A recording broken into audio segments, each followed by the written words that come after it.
Praise the lord, హల్లెలూయా. ఇంతవరకు మనము భక్సింగ్ గారి గురించి ధ్యానం చేసుకుంటూ ఉన్నామండి. ఆయన గురించి ఆఖరి భాగంగా మరికొన్ని విషయాలు ధ్యానం చేద్దాము.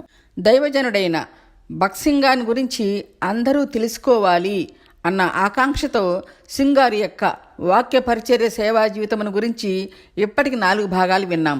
చివరిగా ఆయన అంతిమయాత్ర అనే పరలోకయాత్ర యొక్క మహిమా ప్రవేశము గురించి శ్రద్ధగా ధ్యానం చేద్దామండి. చివరి భాగంగా ఈయన మహిమా ప్రవేశం గురించి ధ్యానం చేయబోయే ముందు కొన్ని సంగతులను మరలా మనం జ్ఞాపకం చేసుకొని సింగ్ గారి అంతిమయాత్రలో జరిగిన సంఘటనలను తెలుసుకుందామండి. ఇవన్నీ మనం ఎలా ధ్యానించుకుంటున్నాము అంటే, భక్సింగ్ గారు స్థాపించిన హెబ్రోను సంస్థలోని పరిచారకులు అప్పట్లో ఉన్న యవ్వన బోధకులు పెద్దవారై వారు మన మధ్యలోనే ఉన్నారు కనుక వారిలో ఒకరైన ఎన్ జయరాజ్ గారి సందేశముల ద్వారా ఆనాటి మాటలను ముచ్చటించుకుంటున్నాము. ఎన్ జయరాజ్ గారి మెసేజెస్ అన్నీ కూడా యూట్యూబ్లో ఉన్నాయండి, అందరూ తప్పక వినండి.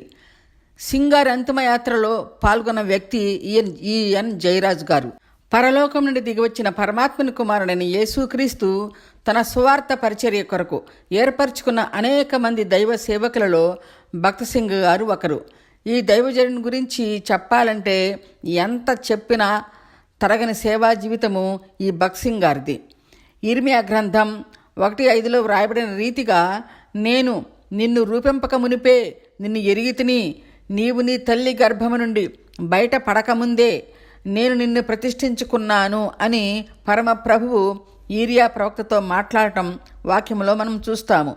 ఆ విధంగానే దేవుడు సిక్కుల కుటుంబం నుండి పంజాబ్లో జోయా అనే గ్రామంలో జన్మించిన భక్సింగ్ గారిని తన తల్లి గర్భంలో ఉన్నప్పుడే ఎన్నుకున్నాడు.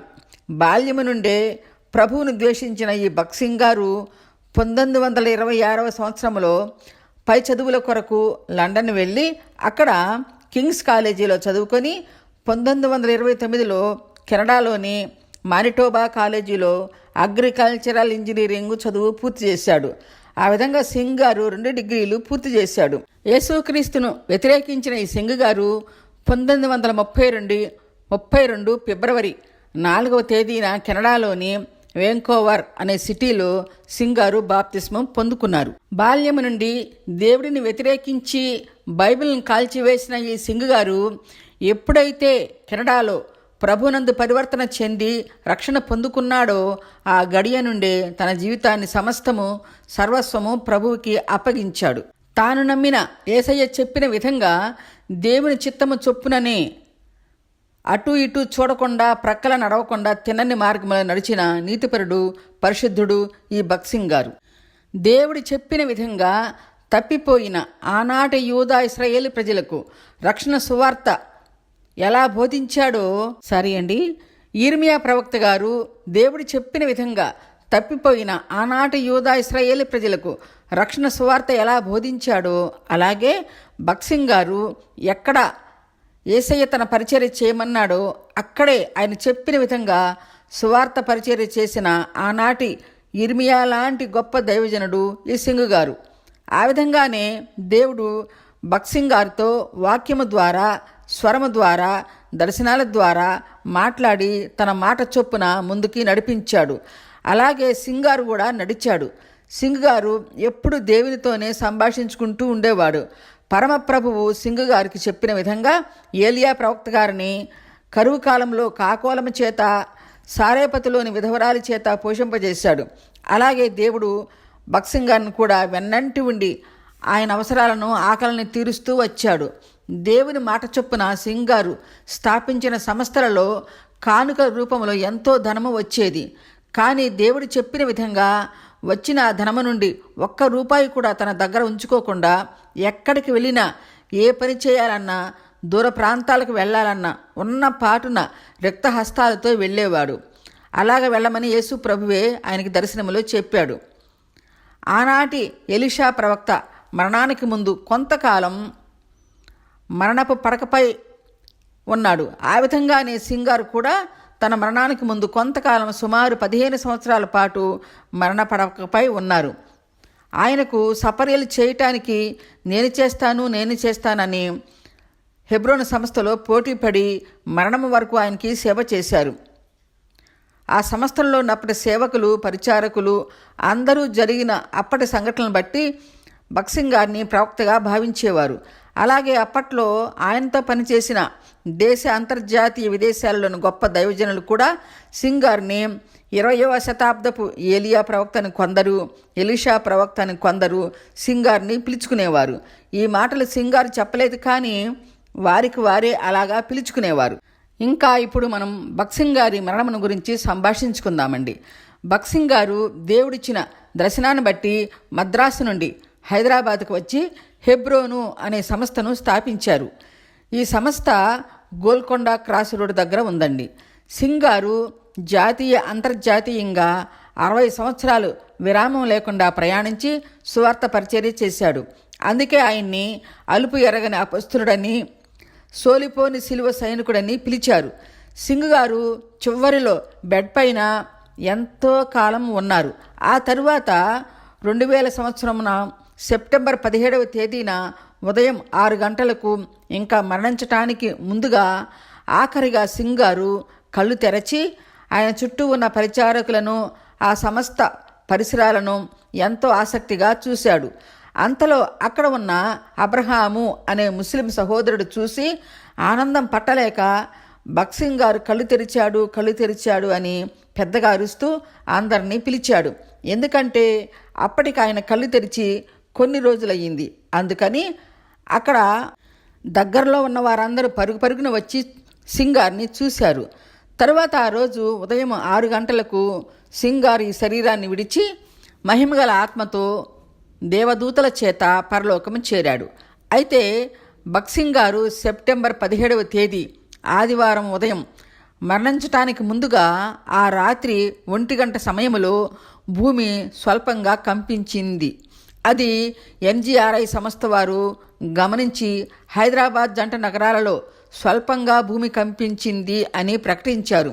ఎక్కడ భూమి కంపించినా ఈ ఎన్జిఆర్ఐ సంస్థ వారే ముందుగా తెలియపరుస్తారు.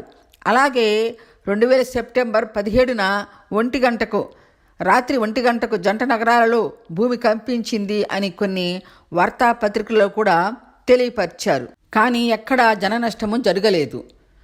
భూమి ఎందుకు కంపించింది అని అప్పటి ప్రార్థనాపరులైన దైవజనులు ఏమని చెప్పారంటే, పరమప్రభువు తాను ఏర్పరచుకున్న తన దాసుడైన భగత్ సింగ్ గారు ఆ రోజు ఉదయం 6 గంటలకు మరణించే ముందు భూమి కంపించింది. యేసు ప్రభువు తన సువార్త పరిచర్య నిమిత్తము ఏర్పరచుకున్న దైవ సేవకులు ఎంతోమంది మరణించారు, కానీ వారి మరణానికి ముందు ప్రకృతిలో ఎలాంటి మార్పు రాలేదు. ఒక్క భగత్ సింగ్ గారు మరణించే ముందు మాత్రం ఈ సంఘటన జరిగింది. దేవుడు తన సేవకుడిని పిలుచుకున్నప్పుడు ఈ సంఘటన జరగటం అందరికీ ఆశ్చర్యం కలిగించింది అని అందరూ అప్పట్లో చెప్పుకున్నారు. సింగ్ గారు మరణించారు అని డిక్లేర్ చేసిన తరువాత అందరి దర్శనార్థం 5 రోజులు హెబ్రోన్ సంస్థలోనే సింగ్ గారి డెడ్ బాడీని ఉంచారు. ఆ 5 రోజులు కూడా దేశ విదేశాల నుండి ఎనలేని మంది వచ్చి సింగ్ గారి పార్థివ దేహాన్ని దర్శించారు. మనం గమనించినట్లయితే పరమాత్మని కుమారుడైన యేసయ్య సిలువలో తన ప్రాణమును తండ్రికి సమర్పించినప్పుడు ప్రకృతిలో కొన్ని మార్పులు జరిగాయి. వాటిలో ముందుగా భూమి కంపించింది అనే వాక్యములో మనం చూడగలము. అలాగే ప్రభువు తన సేవకుడు తన దాసుడైన సింగ్ గారు మరణించే ముందు భూమి కంపించింది. ప్రసంగి 7వ అధ్యాయం 1లో ఉన్న విధంగా ఒకని జన్మదినము కంటే మరణదినమే మేలు అన్నట్లు ఈ దైవ సేవకుని యొక్క మరణము ఉందండి. అలాగే ప్రసంగి 12వ అధ్యాయం 10లో వ్రాయబడిన విధంగా మన్నైన శరీరము వెనుకటి వలనే మరలా భూమికి చేరుతుంది, ఆత్మ దానిని దయచేసిన దేవుని వద్దకు పోతుంది అని వ్రాయబడినట్లు యేసయ్య దాసుడైన భగత్ సింగ్ గారి మరణానంతరము ఈ లోకరీత్యా ఆయన శరీరము మట్టిలో కలిసిన ఆత్మ దేవుని వద్దకు చేరింది అని వాక్యము ద్వారా నమ్ముచున్నాము. భగత్ సింగ్ గారు 2000 సంవత్సరం 17వ తేదీ ఆదివారం ఉదయం పొద్దున 6 గంటలకు మరణించిన తరువాత సెప్టెంబర్ 22వ తేదీన శుక్రవారం భూస్థాపన కార్యక్రమం జరపవలసి ఉండగా అందరూ ఆ పనులలో పాల్గొని ఉదయం 9 గంటలకల్లా ఆయన సమాధి చేయటానికి సన్నాహాలు చేశారు. భగత్ గారి డెడ్ బాడీని హెబ్రోన్ వ్యాన్లోనే ఎక్కించి ఊరేగింపుగా తీసుకువెళుతూ ఉన్నారు. ఆనాటి భగత్ గారి అంతిమ యాత్రలో కులము, మతము, వారు వీరు అనే తారతమ్యాలు తేడా లేకుండా ఆ ఊరేగింపులో ఆ శవపేటికను అనుసరించి ఎంతోమంది గోల్కొండ క్రాస్ రోడ్ దగ్గర నుండి హెబ్రోన్ సంస్థ నుండి గోల్కొండ క్రాస్ రోడ్ దగ్గరలో ఉన్న హెబ్రోన్ సంస్థ నుండి ఉదయం 9 గంటలకు బయలుదేరిన అంతిమ యాత్ర నారాయణగూడలోని సమాధి తోటకు చేరేటప్పటికీ దాదాపు 2 గంటలు అయ్యిందండి. సింగ్ గారిని అనుసరించిన బోధకులు, సంఘ పెద్దలు, పరిచారకులందరూ కూడా కన్నీటితో వీడ్కోలు ఇచ్చారు. అయితే సింగ్ గారి ముఖ్య అనుచరుడైన కోషి గారు సింగ్ గారిని సమాధి చేసిన తరువాత ఆఖరుగా ఆయన ఈ విధంగా ప్రార్థించాడు. కోషి గారు ఆయన సమాధిని చూసి కన్నీరు విడుస్తూ, నా తండ్రి ఇశ్రాయేలు వారికి రథములను రౌతులను నీవే అని ఎలుగెత్తి ఏడ్చాడు. ఈ కోషి గారు చెప్పినట్లుగా ఇక్కడ ఇశ్రాయేలు వారంటే ప్రభువును వెంబడించే మనమంతా అని తెలుసుకుంటామండి.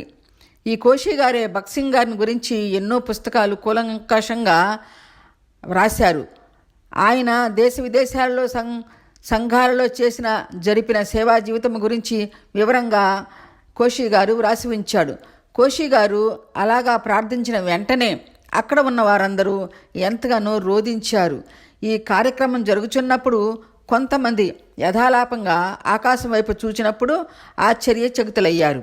ఎందుకంటే సమాధి కార్యక్రమం జరుగుతున్న సమయంలో మిట్ట మధ్యాహ్నం సూర్యుని చుట్టూ ఇంద్రధనస్సు ఏర్పడింది. ఆ రోజు సమాధి కార్యక్రమానికి హాజరైన దాదాపు 3,50,000 మంది ఆకాశంలోని ఆ వింత చూసి ఆశ్చర్యపోయారు. సింగ్ గారు మరణించిన తర్వాత ఆయనను దర్శించడానికి వచ్చిన జనుల ద్వారా వ్యాపారవేత్తలు కూడా ఎంతో బిజినెస్ చేసుకున్నారు. ఒక మనిషి మరణం వల్ల కూడా ఇంత వ్యాపారం జరుగుతుందా అని, సంవత్సరమంతా జరిగే వ్యాపారం ఈ 5 రోజుల్లోనే జరిగిందని వ్యాపారస్తులందరూ ఆశ్చర్యపోయారు. ఆ పరిసర ప్రాంతాలన్నీ జనంతో 5 రోజులు కిక్కిరిసిపోయాయి. అంతిమ యాత్రలో అనుసరించిన జనసమూహాలకు ఆ మార్గంలోని ఇళ్లల్లో ఉన్నవారు సైతం బయటకు వచ్చి ఆ వెంబడించిన సమూహానికి water bottles, butter milk supply చేశారు. ఆ రోజు రోడ్లన్నీ జనంతో నిండిపోయాయి కనుక కదలలేని ట్రాఫిక్ జామ్ ఏర్పడింది.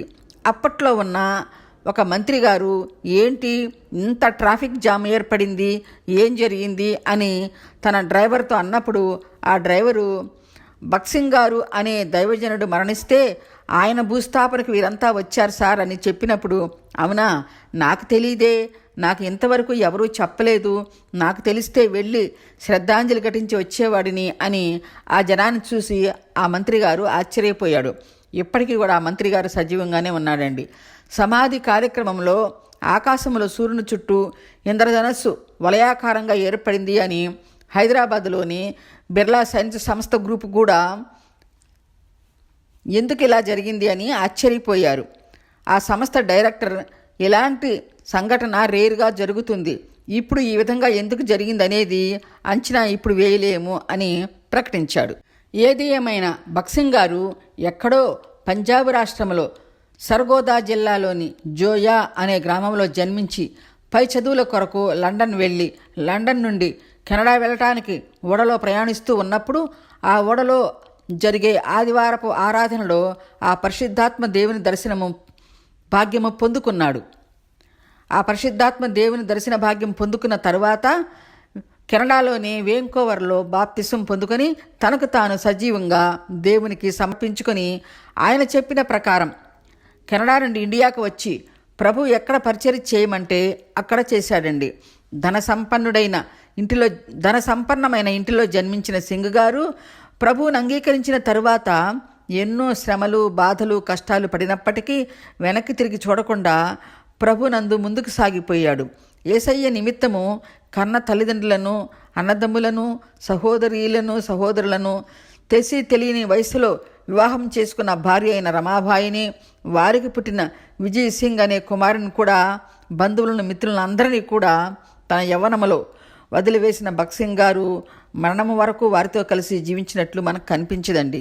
సింగ్ గారు ఆ విధంగా ప్రభువును దర్శించుకున్న తర్వాత అందరినీ వదులుకున్న సింగ్ గారు దేవుడు తనకు ఆజ్ఞాపించిన విధంగా మరణం వరకు హెబ్రోను సంస్థలోనే పరిచర్య చేశాడు.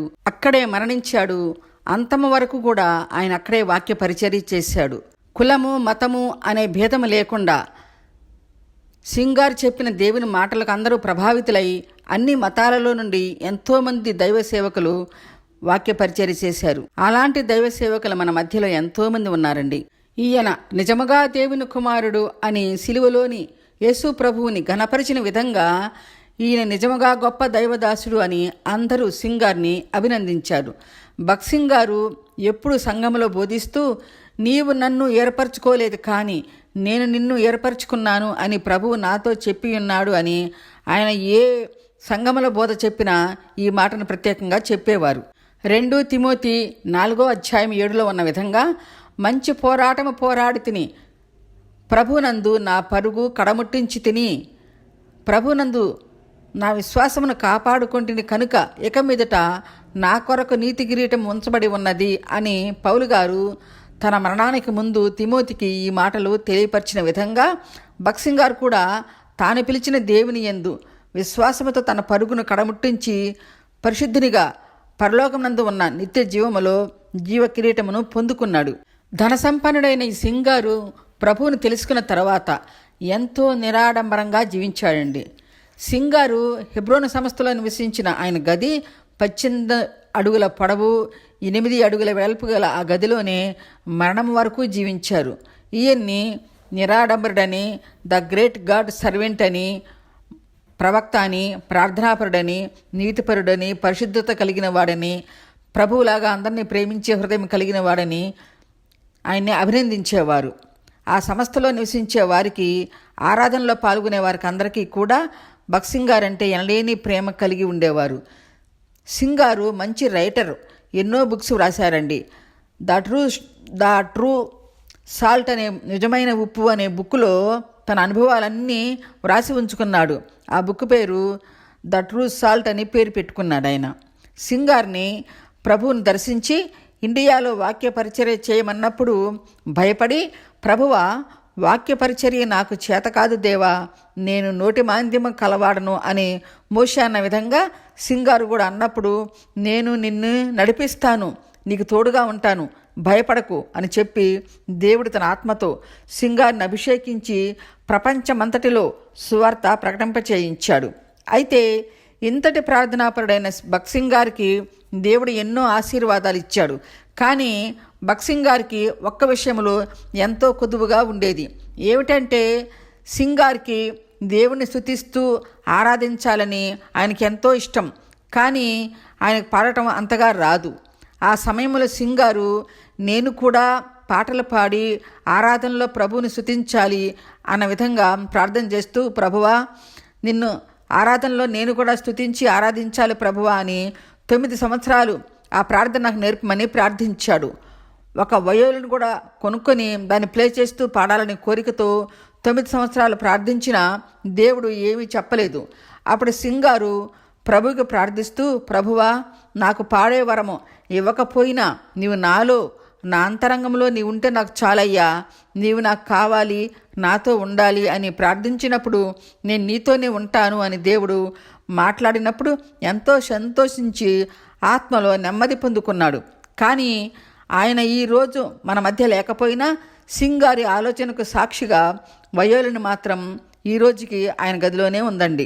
సింగ్ గారు తన జీవితమంతా దేవుని నడిపింపుతోనే ముందుకి నడిచాడండి. ఏదైనా, అది చిన్నదైనా పెద్ద సమస్య అయినా ప్రభువుని అడగకుండా ఏది చేసేవాడు కాదు. ఆయన అడిగిన దానికి దేవుడు సమాధానం ఇస్తేనే చేస్తాడు, ఇవ్వకపోతే చేయడు. అలాగా దేవుడు సింగ్ గారికి పాటలు పాడటానికి ఆయన ప్రార్థించిన 9 సంవత్సరాలు కూడా ప్రభువు సమాధానం ఇవ్వలేదు. అప్పుడు సింగ్ గారు, ప్రభువా, నాకు పాడే వరము అట్టి బాధ్యత నాకు లేకపోయినా తండ్రి, నీవు నా హృదయంలో ఉండు ప్రభువా అని ప్రార్థించినప్పుడు, కుమారుడా, నేను నీలోనే ఉంటాను అని సమాధానమిచ్చాడు. అప్పుడు సింగ్ గారు దేవుడిచ్చిన సమాధానం పొందుకొని సంతోషంగా, నాకు అది చాలు తండ్రి అని వెంటనే మోకరించి ప్రార్థించాడు. సింగ్ గారు మోకాళ్ళ వంచి ప్రార్థనలో కూర్చుంటే 2 రోజులు 3 రోజులు కూడా అలాగే ఉండేవారని అప్పటి దైవ సేవకులు చెప్తూ ఉంటారు. సింగ్ గారు అంతటి ప్రార్థనాపరుడు కనుకనే ఆయన మరణానికి ముందు భూమి కంపించింది. ఆయన సమాధి కార్యక్రమం జరిగేటప్పుడు మెట్ట మధ్యాహ్నం సూర్యుని చుట్టూ ఇంద్రధనస్సు వలయాకారంగా ఏర్పడింది. ఈ భూమిపై జన్మించిన ఏ దైవ సేవకులకు కూడా ఇలాగా జరగలేదు. ఒక్క భక్సింగ్ గారికి మాత్రమే దేవుడు తన దాసుడైన భక్సింగ్ గారికి మాత్రమే ఇలాగా సూచనలు చూపించి మరణానికి ముందు ఎప్పటికీ గుర్తు ఉండే విధంగా ఈ 2 సూచనలు చూపించాడు అని దైవ సేవకులు అభినందిస్తూ ఉంటారండి. అలాగా భక్సింగ్ గారు తన జీవితమంతా ప్రార్థనతోనే గడిపారు. భక్సింగ్ గారు ప్రభునందు రక్షణ పొందకముందు బైబిల్ గురించి గొప్ప గొప్ప దైవ సేవకులతో తర్క వితర్కములు జరిపేవాడు. చివరిగా బైబిల్ చదువుకుని ప్రభువుని అంగీకరించి హృదయ పరివర్తన చెంది ఒక వ్యక్తికి పాప విమోచన కలగాలంటే ప్రభువే మార్గము సత్యము జీవమని ప్రభువుని నమ్మి నమ్మకముతో ప్రేమించి ఆయన యందు విశ్వాసముంచి తాను జీవించిన కాలమంతా 75 సంవత్సరాలు కూడా మరణం వరకు దేవుని యందు తనకున్న చిత్తాన్ని నెరవేర్చిన గొప్ప ప్రార్థనాపరుడు దేవుని దాసుడైన ఈ భక్సింగ్ గారు. భక్త సింగ్ గారి సేవా జీవితం గురించి ఆయన లాస్ట్ జర్నీలో ప్రకృతిలో ఆ రోజు జరిగిన అద్భుత ఆశ్చర్య కార్యముల గురించి ధ్యానిస్తూ ఉన్నామండి. చివరిగా ప్రభువు తన సేవకులకు ఏర్పరచుకున్న నమ్మకము విశ్వాసము గల తన దాసుడైన భక్త సింగ్ గారి యొక్క ప్రార్థనలో ఉన్న శక్తిని ప్రభావం గురించి కూడా కొన్ని మాటలు విందాము. భక్సింగ్ గారు తాను తెలియకుండా తాను పీల్చుకునే శ్వాసను గురించి తప్ప ప్రతి విషయమును బట్టి దేవుడు అనుమతి పొందుకున్న తర్వాతే ఏదైనా చేసేవారు. ప్రొద్దున లేచిన దగ్గర నుండి వాక్యమే దేవుడని, నా దేవునితో మాట్లాడాలని బైబిల్ని ధ్యానించేవారు. ప్రభువు పర్మిషన్ లేకుండా ఏ చిన్న పనైనా ఎన్నడూ చేసేవారు కాదు. ఆయన ప్రార్థనలో ఉన్న శక్తి ఎలాంటిదో కొన్ని మాటలలో మనం విందాము. భక్సింగ్ గారు చేసే సువార్త పరిచర్యలో భాగంగా మద్రాసులోని మెడికల్ కాలేజీలో చదివే విద్యార్థులకు ఒకరోజు బోధిస్తూ ఉన్నాడు. బోధిస్తున్న సమయంలో కొద్దిసేపటికి వారిలో నుండి ఒక విద్యార్థి లేచి, దైవ సేవకుడా,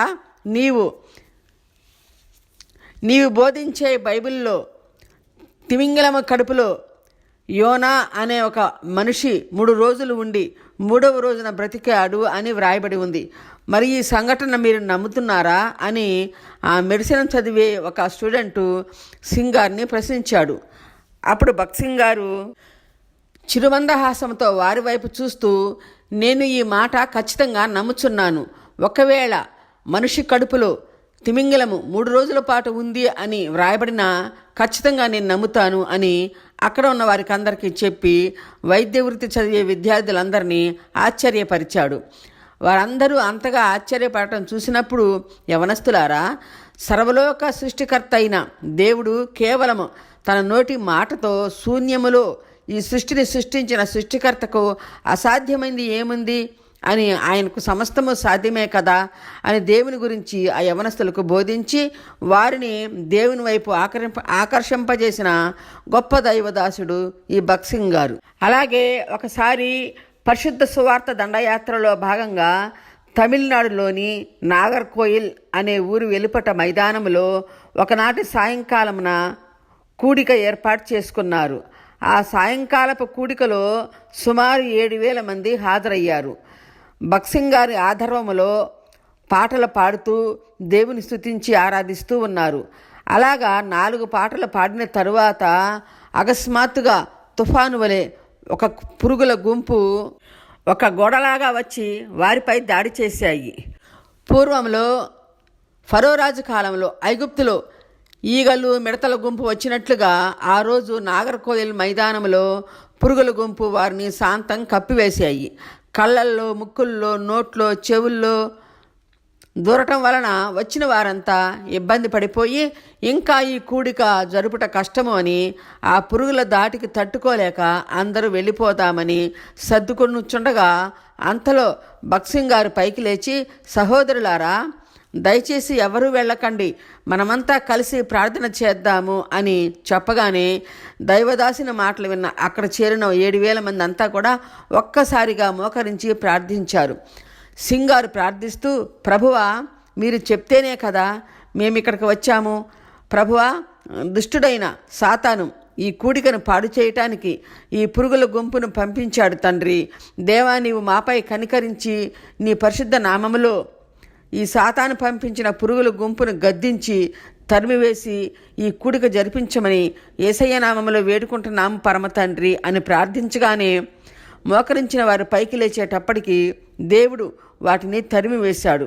పూర్వంలో ఐగుప్తు దేశంలో కప్పివేసిన ఆ ఈగలు మిడతల కోసం ఆనాటి మోషే ప్రార్థించిన వెంటనే దేవుడు వాటిని ఎలా పారద్రోలాడో అలాగే తన దాసుడైన బక్సింగారు చేసిన ప్రార్థన ఆలకించి ఆ పురుగుల దండును పారదోలాడు. మన ప్రియమైన యేసయ్యకు ఎవరు చేసినా ప్రార్థన వారి ప్రార్థన వింటాడండి. ఆనాడు మోషే ప్రార్థన విన్న దేవుడు తన దాసుడైన బక్సింగారు ప్రార్థన ఆలకించి కార్యము చేసిన విధంగా దేవుడు మనం చేసినా కూడా ఆ ప్రియ ప్రభువు మన ప్రార్థన కూడా తప్పక వింటాడు. ఎందుకంటే ఆయనకు అందరూ సమానులే కనుక. ఆయన నామములో మన పాపములు ఒప్పుకొని ప్రభువా అంటే కనికరించే దేవుడు మన ప్రభు అయిన యెహోవా తండ్రి. బక్సింగారు ప్రభువుని తెలుసుకున్న తర్వాత దేవుని వాక్య పరిచర్యకే అంకితమయ్యాడు కనుక వెలివేసిన వారి కుటుంబంతో అంతగా కలిసి ఉండలేదు. కాలం గడిచిన కొద్దీ ఎప్పుడైనా వారి కుటుంబం యొక్క ఆహ్వానం మేరకు వెళ్ళవలసి వస్తే ప్రభువుకు ప్రార్థించి, దేవా నన్ను వెళ్ళమంటావా వద్దంటావా తెలియపరచమని అడిగినప్పుడు వెళ్ళమంటేనే ఎక్కడికైనా వెళతాడు, లేదంటే లేదు. అలాగా బక్సింగారి సహోదరి పెద్ద కుమార్తె వివాహమునకు రమ్మని ఆహ్వానించారు. బక్సింగారు ప్రభువుకు ప్రార్థించినప్పుడు ఆయన పర్మిషన్ తీసుకుని ఆ వివాహానికి హాజరయ్యారు. ఆ పెండ్లి కుమార్తె మామగారు ఢిల్లీలో హైకోర్టు జడ్జి గారు కనుక గొప్ప గొప్ప వారంతా వస్తారని పెండ్లికి ఢిల్లీలోనే ఘనంగా ఏర్పాట్లు చేసుకున్నారు. కానీ వాతావరణం అంతా వర్షంతో కూడిన మబ్బులు పట్టినందున సింగారి సహోదరి దిగాలు పడి, వర్షం పడితే కష్టమవుతుంది, ఏం చేయాలో తెలియటం లేదు అని వారంతా మదనపడుచుండగా సింగారు వారి మాటలకు విని, భయపడకండి మనం ప్రార్థన చేద్దాము అని చెప్పి అందరూ మోకరించినప్పుడు సింగారు ఈ విధంగా ప్రార్థించాడు. ప్రభువా దేవా, వీరంతా వివాహానికి అన్ని ఏర్పాట్లు చేసుకున్నారు తండ్రి. సృష్టి వాతావరణం నీ అధీనంలోనే ఉంటుంది కనుక కనికరించి ఈ ప్రాంతంలో వర్షపు మేఘాలు రాకుండా దూరపరచు తండ్రి అని ప్రార్థించాడు. ఆ రోజు పడిన వర్షము అంతటా పడింది, కానీ పెండ్లు జరిగే చుట్టుపక్కల ప్రాంతాలలో పడలేదు. సింగారు విశ్వాసంతో చేసిన ప్రార్థనకు వారి కుటుంబము దేవుని యందు ఎంతో సంతోషించడం జరిగింది. అసలు బక్సింగారు చేసే ప్రార్థనలన్నిటికీ ప్రభువు జవాబిచ్చేవాడు. అందుకని సింగార్ని అప్పటి సంఘ పెద్దలు ఆయన్ని 20వ శతాబ్దపు ఏలియా అని కొందరు, మరికొందరు ఎలీషా ప్రవక్త గారని వారికి వారే సింగారు మీద అభిమానంతో అనుకుంటూ ఉండేవారు. సింగారు బోధించేటప్పుడు ప్రభువే నా ఊపిరి, నా శ్వాస, నా ధ్యాస అయినప్పుడు ఆయన లేకుండా నేను ఎలా జీవించగలను? ఆయనే నన్ను ఏర్పరచుకున్నాడు కనుక నా జీవితం అంతా ఆయన కొరకే జీవిస్తాను అని ఆయన బోధించే సమయాలలో ఎక్కువగా చెప్తూ ఉండేవారు. సింగారు రోజుకు 20 నుండి 30 సార్లు రండి మనమంతా ప్రార్థన చేద్దాము, రండి మనమంతా ప్రార్థన చేద్దామని తనతోటి వారికి అందరికీ చెప్పేవాడు.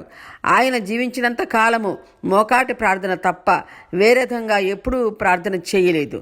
బక్సింగారు పరిశుద్ధ సమాజ కూటములు జరిగేటప్పుడు ఎంతో జాగ్రత్తగా ఏర్పాట్లు చేసేవారు. అలాంటి సమయంలో ఒక పరిచారకుడు ఏదో ఒక పని మీద ఆడవారి వైపుకి వెళ్ళటం జరిగింది.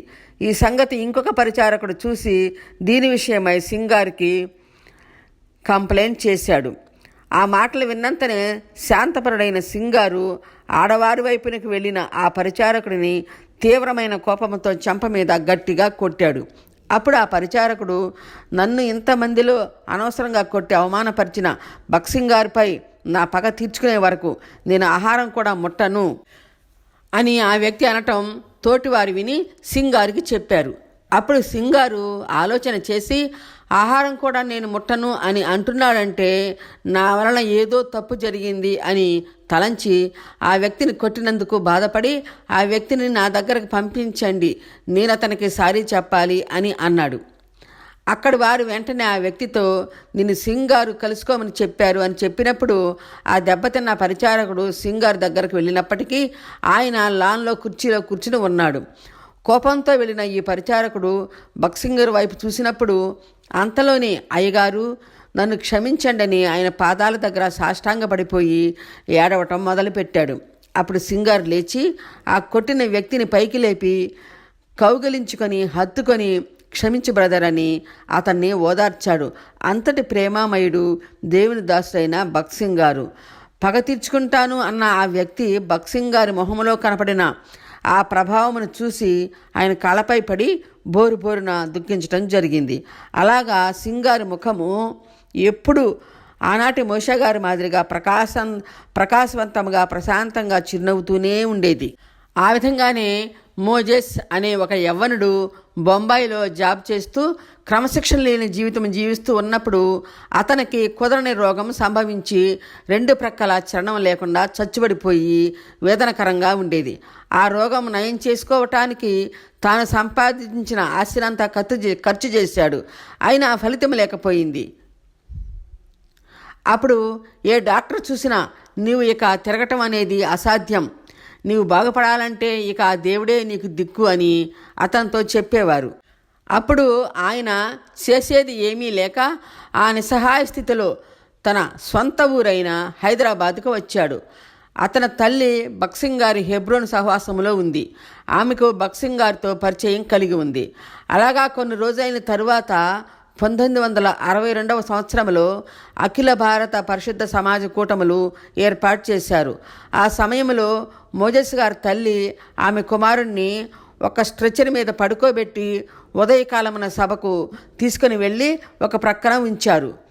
అతను తీసుకురావటం బక్సింగారు చూశారు.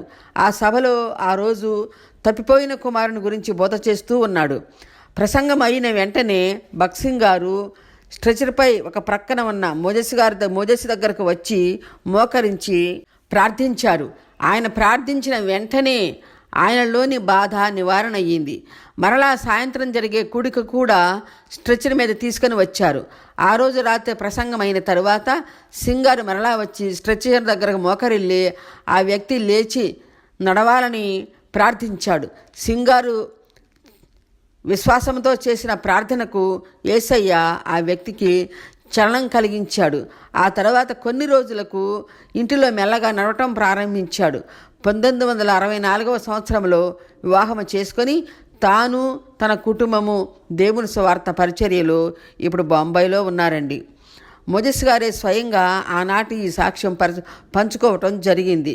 మనం గమనిస్తే ఆనాటి ప్రభువు కాలంలో బెతెస్త కోనేరు దగ్గర 38 సంవత్సరాల నుండి పడి ఉన్న పక్షవాయువు రోగిని చూసి యేసు దగ్గరకొచ్చి ఎలా స్వస్థపరిచి ఎలా నడిపించాడో అలాగే ప్రభు దాసుడైన బక్సింగారు కూడా ఆ సభలో ఆ స్ట్రెచర్ మీద పడి ఉన్న కదలలేని ఆ వ్యక్తిని చూసి యేసయ్య నామంలో ప్రార్థించి నడిపించాడు. ఆ విధంగా సింగారి సేవా జీవితంలో జరిగిన 2 సంఘటనలు కూడా మనం క్లుప్తంగా జ్ఞాపకం చేసుకుందామండి. ఒకసారి బక్సింగారి దగ్గరకు ఒక భార్యాభర్తలు హెబ్రోన్ సంస్థకు వచ్చి సింగారుని కలుసుకొని నమస్కరించి, అయ్యగారు, మేము ఇద్దరం భార్యాభర్తలం, ఇప్పుడు మాకు బొత్తిగా పడటం లేదు కనుక మేము విడిపోవాలని నిశ్చయించుకున్నాము. మా విడాకుల నిమిత్తము మా కొరకు ప్రార్థించండి అని సింగ్ గారికి మనవి చేసుకున్నారు. వారి మాటలు విన్న సింగ్ గారు చిరునవ్వు నవ్వి, సరే, మీరు అడిగిన విధంగానే నేను ప్రార్థన చేస్తాను, అంతవరకు 1 గంట సేపు మీరు బయటికి వెళ్ళి కూర్చోండి అని చెప్పి ఆయన లోపలికి వెళ్ళి మోకరించి ప్రార్థిస్తూ ఉన్నప్పుడు ఆ గంట లోపల ఆ భార్యాభర్తలిద్దరూ వారు తొందరపాటుతనంతో చేసిన తప్పులను సమర్థించుకుంటూ ఒకరికి ఒకరు క్షమించుకొని మనం విడిపోకుండా ఒకటిగా ఉందాము అని నిర్ధారించుకున్నారు. బక్సింగారు ఆ దంపతుల నిమిత్తం ప్రార్థన చేసినప్పుడు దేవుడు బక్సింగారితో మాట్లాడాడు. ఏమనంటే, వారిద్దరు విడిపోవటం నా చిత్తం కాదు అని దేవుడు సింగారికి తెలియపరిచాడు.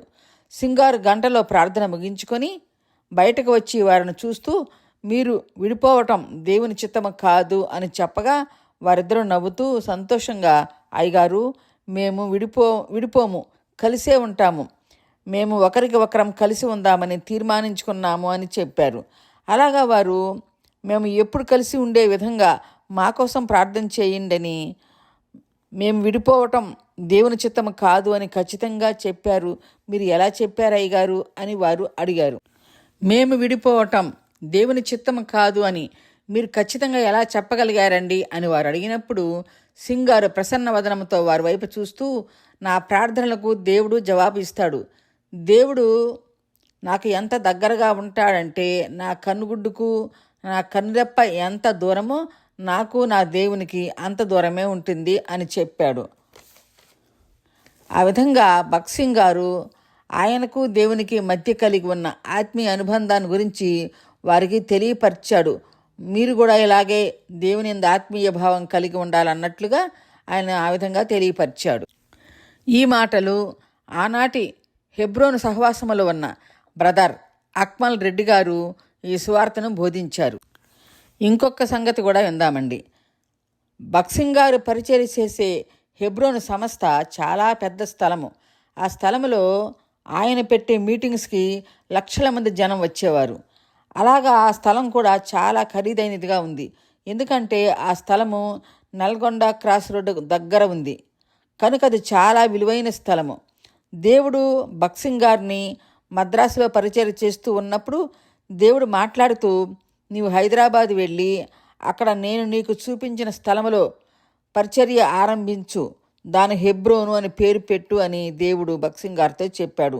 సింగ్ గారు దేవుని ఆజ్ఞ ప్రకారం మద్రాసులోని యెహోవా షమ్మా అనే సంస్థను వదిలిపెట్టి వేరే వారికి అప్పగించి దేవుడు తనకు చూపించిన ప్రదేశానికి వచ్చి దేవుని పరిచర్య ప్రారంభించి అనతి కాలంలోనే అతిపెద్ద సంఘముగా ఏర్పడింది.